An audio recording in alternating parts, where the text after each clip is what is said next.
Please, do me a favor. Sit back, take a deep breath, and close your eyes for just a moment. Try to remember the exact sound of a heavy bicycle bell ringing down a quiet, brick-paved street, or the rich, comforting aroma of freshly ground coffee dripping slowly through a paper filter. Do these memories make your heart ache just a little bit? Today, we are taking a long, unhurried walk down memory lane to revisit the Netherlands of our youth. We are going back to the 1960s, 70s, and 80s. It was a time of simple pleasures, clear routines, and deep community bonds. We are going to explore 20 everyday rituals that defined our childhoods but have somehow slipped quietly into the pages of history. From the strict rules of morning coffee to the magical winter traditions that brought entire neighborhoods together, these are the moments that shaped who we are.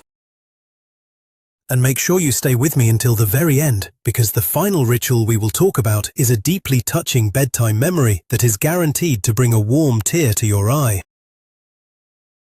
Sometimes, people today look back at the middle of the 20th century and mistakenly believe that because we had less technology, our lives were somehow poorer or more boring. But you and I know the absolute truth. Life was incredibly rich because we actually had the time to live it. Time flowed differently back then. It moved slower, without the constant, frantic urgency of modern notifications and instant messaging. Waiting was not a burden. It was simply a natural part of existence that built anticipation and deep appreciation. When we waited for a letter, a television broadcast, or a special Sunday meal, we valued it profoundly when it finally arrived. Human connection was not a digital abstraction on a glass screen. It was face-to-face, sitting in circles in living rooms, shaking hands and looking each other in the eye. We knew our neighbors, we knew the local shopkeepers, and we felt deeply anchored in our communities.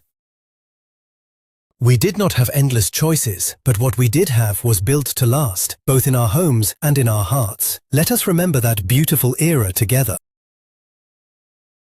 Let us begin with the early morning sounds of our childhood neighborhoods. Do you remember the rhythmic, musical clinking of glass bottles echoing through the quiet streets? That was the unmistakable sound of the milkman making his daily rounds. He did not just deliver dairy, he delivered a profound sense of community. You would step outside into the crisp morning air, holding your empty glass bottles and your metal delivery tokens. The milkman knew your mother, he knew your neighbors, and he always had a few minutes for a brief chat about the weather or the local news. The bottles were heavy in your hands, cold to the touch, and often beaded with fresh condensation. When you finally popped the foil cap off a bottle of fresh milk at the breakfast table, there was always a rich, delicious layer of cream sitting right at the top. It was a daily interaction built entirely on absolute trust. You could leave your money or your tokens on the doorstep without a single worry in the world. The electric float, or sometimes even a horse-drawn cart, slowly moving down the brick-paved street, was a comforting constant in a rapidly changing world. Today, we simply grab a plastic carton from a sterile supermarket shelf in complete silence, deeply missing the warm greeting and the familiar, friendly smile of the man who brought the morning right to our front door.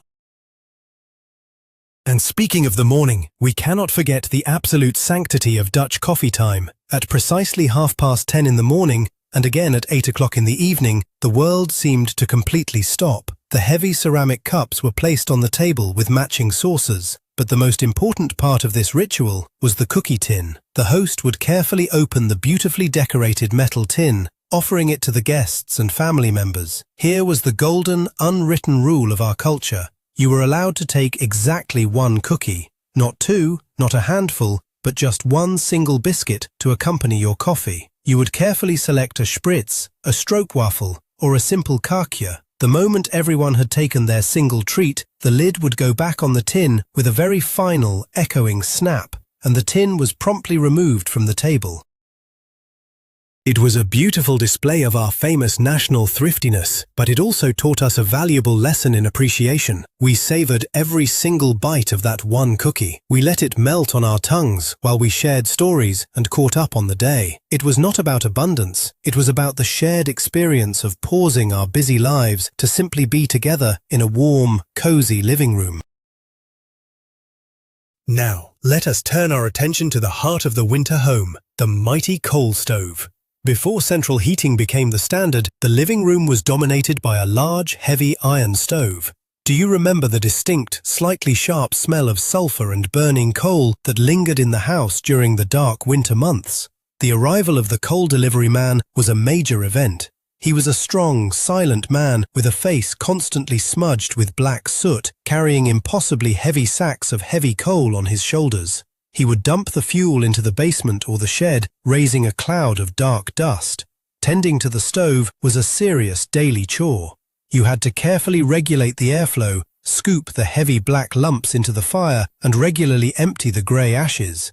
The living room was fiercely, intensely hot, so hot that your cheeks would turn bright red if you sat too close. But the moment you stepped into the hallway or went upstairs to the bedrooms, the air was freezing cold. In the deepest parts of winter, we would wake up to find beautiful, intricate fern patterns of ice frozen onto the inside of our single-pane bedroom windows. We would sprint downstairs in our thick pajamas just to stand in front of that glowing, radiant iron beast. Another iconic ritual from our kitchens was the brilliant use of the bottle scraper. If there is one single object that perfectly symbolizes our practical nature, it is this simple kitchen tool. We bought our delicious thick vanilla custard, or vla, in tall glass bottles. Because the liquid was so thick and creamy, a significant amount would always stick to the bottom and the sides of the glass. Throwing it away was considered an absolute sin. Instead, we reached for the bottle scraper. It was a simple device consisting of a long metal wire with a flexible silicone or rubber half-moon shape at the end. You would slide it down into the narrow neck of the bottle, press it against the glass, and pull it upwards with a very satisfying, squeaking sound. You could scrape out enough sweet, yellow custard to fill at least one more small bowl. It was a weekly triumph. We were taught from a very young age not to waste anything, to value every single drop of food that was brought into the house. Using that scraper felt almost like a game, a challenge to see how perfectly clean you could make the inside of the bottle before it was finally rinsed and returned to the milkman. It was a small, everyday victory of thrift and common sense. Let us move outside for a moment and remember the sounds of a Monday morning. Monday was universally known as wash day, and the air was always filled with a very specific, rhythmic sound. It was the loud, echoing thwack of the rattan carpet beater. Housewives across the neighborhood would drag their heavy woolen rugs and carpets out into the yard or hang them over the railing of their balconies. Armed with a woven rattan beater, they would strike the carpets with incredible force and rhythm. You could see the thick clouds of dust rising into the morning sunlight, carrying away the dirt and grime of the previous week. It was hard, physical labor, but there was an intense satisfaction in it. The whole street smelled of fresh air, strong green soap, and clean laundry flapping wildly on the clotheslines. Walking to school on a Monday morning meant dodging wet sheets and listening to the symphony of carpet beaters echoing from every direction. It was a communal reset button for the entire neighborhood. When the rugs were finally carried back inside and laid out on the wooden floors, the house felt exceptionally clean and renewed, ready for a brand new week to unfold. When the deep freeze of winter finally arrived, a magical transformation occurred across the country. Canals, lakes, and flooded meadows turned into solid sheets of black ice. Suddenly, from attics and dusty sheds, out came the traditional wooden skates. Do you remember the feeling of sitting on a freezing wooden bench at the edge of the ice, trying to tie those skates under your normal shoes? They had sharp iron blades set into a wooden block, secured to your feet with thick, bright orange or brown leather straps. Your fingers would be numb from the cold, fumbling with the rough leather and cold metal buckles. Once you were finally on the ice, your ankles wobbled, and the wind cut through your thick woolen sweater. But the absolute joy of gliding over the frozen landscape was unmatched. We skated until our noses were bright red and our toes had completely lost all feeling. The ultimate reward was a steaming mug of hot cocoa or warm anise milk, bought from a small improvised wooden stall right there on the ice. The shared excitement of a potential Elfstedentocht, the massive 11-city skating race, gripped the entire nation. We were united by the ice, bound together by those simple wooden skates and the biting winter wind. Saturday evenings in our households were a deeply sacred time. This was the era before everyone had their own screen in their pocket. We had one large, heavy wooden television set in the corner of the living room, and watching it was a true family event. Everyone would take their weekly bath, put on clean pajamas, and gather on the sofa with freshly washed hair. The whole country watched the exact same programs. Whether it was the overwhelming charm of Mies Bouwman, the frantic energy of Willem Roos, or a classic family quiz show, we were totally captivated. On the coffee table sat a single communal bowl of potato chips or salty peanuts. You did not have your own bag. You patiently waited your turn to grab a small handful. The room was illuminated by the warm, flickering glow of the cathode ray tube. The television broadcasts felt incredibly special because they were limited. When the broadcast ended, the screen would turn to static or display a test card, signaling that it was absolutely time for bed. On Monday morning, at school or at the office, everyone talked about the exact same jokes and the exact same moments from Saturday night, because we had all experienced it together as one massive extended family. Let us take a moment to listen to the kitchen. Before the invention of silent, instant electric kettles and pod coffee machines, boiling water was an event that demanded your attention. The whistling kettle sat proudly on the gas stove. You would fill it with cold water, strike a match to light the blue gas ring, and then you simply had to wait. As the water heated, the metal kettle would start to gently hum. That hum would slowly escalate into a low hiss. And finally, as the water reached a rolling boil, the kettle would let out a loud, piercing, triumphant whistle that demanded someone run into the kitchen immediately. You would quickly turn off the gas, feeling the intense heat radiating from the shiny metal, and carefully pour the boiling water over a paper filter filled with finely ground coffee. The smell that filled the kitchen in that moment was absolutely intoxicating. It was a process that could not be rushed. You stood there, watching the dark liquid slowly drip into the glass pot below, taking a rare moment to just breathe and be present. The whistling kettle was the conductor of our morning routines, signaling the true beginning of the day with its loud, musical steam. If you grew up in this era, you have undoubtedly experienced the classic Dutch birthday circle. It is a ritual so uniquely ours that it is almost impossible to explain to outsiders. When you walked into the living room of a birthday host, all the chairs in the house had been pushed to the edges of the room, forming one massive circle. You were expected to walk around the entire room, shaking hands with every single uncle, aunt, neighbor, and vague acquaintance. You would politely say, "Congratulations on your husband," or "Congratulations on your sister." Once you finally took your seat in the circle, the treats were predictable, but wonderful. A large platter would be passed around, offering perfectly square cubes of young cheese, often decorated with tiny paper flags on wooden toothpicks. Beside the cheese were slices of liverwurst. And right there on the table, casually placed next to the snacks, was a glass filled entirely with cigarettes and cigars for anyone to take. The room would quickly fill with a thick blue haze of smoke, the sound of loud laughter, and the clinking of small glasses filled with sweet sherry or Geneva. It was crowded, it was loud, and it was the absolute essence of domestic celebration.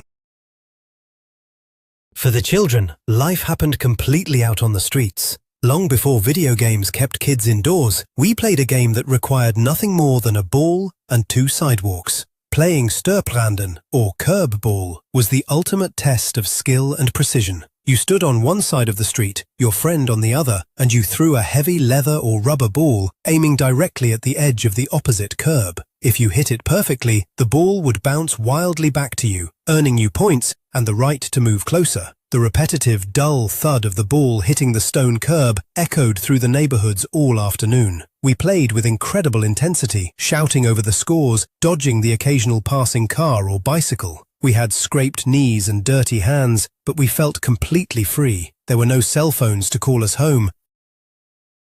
The universal signal that the day was over was the sudden flickering illumination of the orange streetlights. The moment those lights buzzed on, you knew you had to grab your ball and run home for dinner, completely exhausted but deeply happy after hours of unstructured, imaginative outdoor play. Let us take a moment to feel the weight of history in our pockets. The guilder, our beloved old currency, was more than just money, it was a work of art. Do you remember the heavy, substantial feel of a solid nickel Reichsdaler resting in the palm of your hand? It felt like genuine wealth. The coins were beautiful, featuring the portrait of the Queen on one side and clean, modernist designs on the other. There was the tiny, incredibly light doublecher and the distinctive square-like edge of the Stiver. For a child, clutching a single guilder on a Wednesday afternoon felt like holding a ticket to paradise. You would walk down to the local bakery or the corner candy shop, staring through the glass display case. With that one coin, you could buy a large white paper cone filled with an assortment of colourful, sugary treats. You would point at the jars, asking for 2 of those and 3 of those, carefully calculating your immense fortune. The sound of those coins jingling in a piggy bank or a leather coin purse is a sound that instantly transports us back to a time when things felt stable, tangible, and wonderfully straightforward. As we grew a little older and entered our teenage years, the quiet streets were suddenly filled with the loud, buzzing roar of mopeds. For a young man or woman in the 60s and 70s, owning a moped was the ultimate symbol of freedom and youthful rebellion. Whether you swore loyalty to a Puch with its high handlebars, a sporty Zundap, or a sleek Kreidler, your moped was your absolute pride and joy. Do you remember the distinct, pungent smell of 2-stroke engine oil mixed with gasoline? It was the perfume of our youth. Sunday afternoons were entirely dedicated to maintenance. You would sit in the driveway or the shed for hours, carefully polishing the chrome fenders until you could see your reflection, tuning the engine and trying to make it run just a little bit faster than legally allowed. Wearing a heavy leather jacket with the wind in your hair before helmets became strictly mandatory, you would ride out with your friends in large groups. It was our way of escaping the watchful eyes of our parents, exploring the countryside, and feeling the incredible, intoxicating rush of independence on 2 motorized wheels. Our culinary lives were deeply rooted in strict, comforting weekly routines. In almost every household, Wednesday was universally known as minced meat day. This tradition stemmed from the butchers, who would grind their remaining cuts of meat in the middle of the week, selling it at a slightly lower price. But our mothers turned this practical necessity into a beloved culinary ritual. Do you remember standing in the kitchen, watching the raw minced meat being thoroughly kneaded in a large bowl? It was always mixed with a fresh egg, salt, pepper, a dash of nutmeg, and crushed rusk biscuits to make it perfectly tender. Then came the magic. The meat was rolled into perfectly round, even balls and slowly fried in a thick layer of real butter in a heavy cast-iron pan. The smell of that browning butter and roasting meat was absolutely heavenly. We ate exactly at 6 o'clock in the evening, sitting around the table as a family. The meatball was served with boiled potatoes and vegetables, heavily drowned in the rich, dark brown gravy from the pan. It was simple, hearty, predictable food that made us feel deeply safe and incredibly well cared for. When the dark days of November rolled into December, the atmosphere in the country changed completely. The anticipation of Sinterklaas, or St. Nicholas, was an almost unbearable tension for a child. On the evening of December 5th, the magic reached its absolute peak. Do you remember sitting in the living room, your heart pounding wildly in your chest, waiting for the sudden, incredibly loud banging on the front door? You would run to the hallway, completely terrified but bursting with excitement, only to find a heavy, rough burlap sack filled with wrapped presents left on the doorstep. The mysterious figure had vanished into the cold night. The smell of the evening was unmistakable. The spicy, warm scent of freshly baked peppernoten, specular's cookies, and the sharp, sweet zest of mandarin oranges being peeled. We sang traditional songs at the top of our lungs by the fireplace or the stove.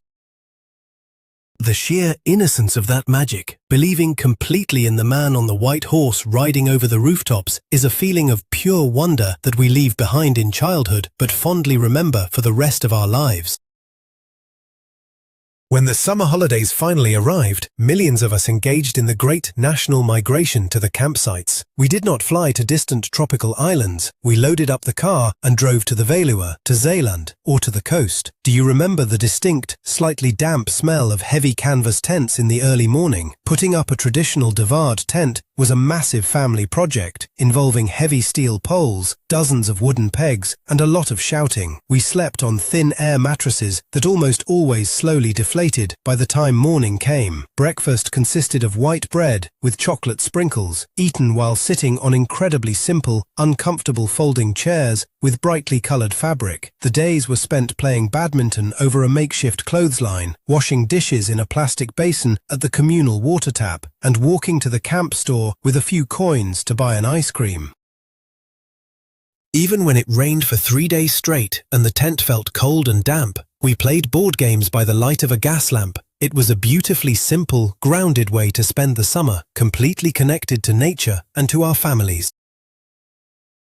For many teenagers living near the flower regions, summer also meant hard work. To afford that new moped, a leather jacket, or a portable cassette recorder, we spent weeks participating in the grueling ritual of peeling flower bulbs. Do you remember the incredibly dusty, dry air inside those massive agricultural sheds? Millions of tulip and daffodil bulbs had been harvested from the fields, and they needed to be cleaned by hand. You sat on wooden crates for hours on end, surrounded by friends and classmates. Your fingers would turn completely black and brown from the dry soil and the acidic juices of the bulbs. Your back would ache, and the dust would settle deeply into your clothes and hair. But there was a wonderful camaraderie in those sheds. The local radio station played loudly in the background, and we gossiped, laughed, and complained about the endless mountain of bulbs in front of us. When you finally received your small brown envelope filled with crisp Gilder banknotes at the end of the week, the sense of pride and accomplishment was immense. You had truly earned your money with your own bare hands.